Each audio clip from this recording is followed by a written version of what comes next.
ডেমোটা দেখাই আপনাকে।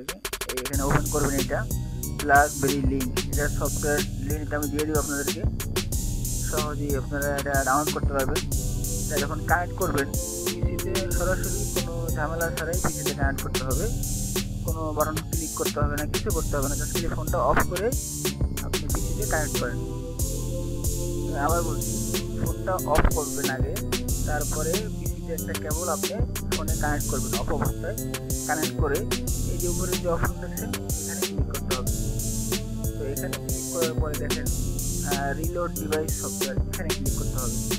এখানে ক্লিক করার পরে লিখবেন এই যে রিলোড, এখানে ক্লিক করতে হবে আবার। তো লেখছে রিলোড ডিভাইস সফটওয়্যার। তো আপনার ফোনটা যেহেতু যখনই আপনি কানেক্ট করবেন তো এখানে ওকে দিবেন, ওকে দিলে একটা এই অপশনটা আসবে।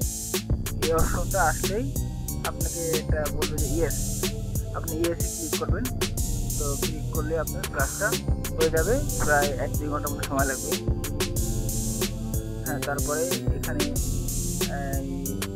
বলতেছি যে আপনার ফোনটা 10 সেকেন্ড পাওয়ার বাটনটা চাপ দিন। 10 সেকেন্ড পাওয়ার বাটনটা চাপ দিলে এই ফোনটা অন হবে, ফোনটা অফ হবে।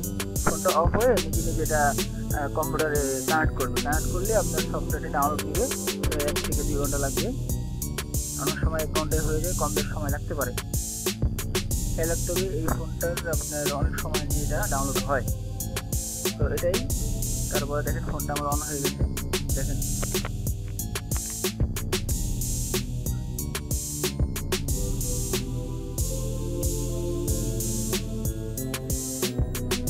হ্যালো ভিউয়ার্স, দেখেন এই ইউর সফটওয়্যার ইজ কমপ্লিটেড, মানে এটা হয়ে গেছে।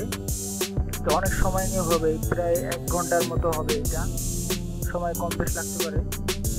তো আপনারা আপডেট দিয়ে রেখে দেবেন, অনেকক্ষণ পরে এরকম আসবে সফটওয়্যার আপডেট ইজ কমপ্লিট, সব আপডেট দিবেন। তো অনেকক্ষণ পরে এটা আসবে, আমার মাত্র আসলো your software update is complete, এই লেখাটা আসবে। আসলেই বুঝতে হবে যে আপনার এটা আপডেট হয়ে গেছে। তো দেখেন এখন স্ক্রিনে দেখি, মোবাইলের স্ক্রিনে কি আসছে।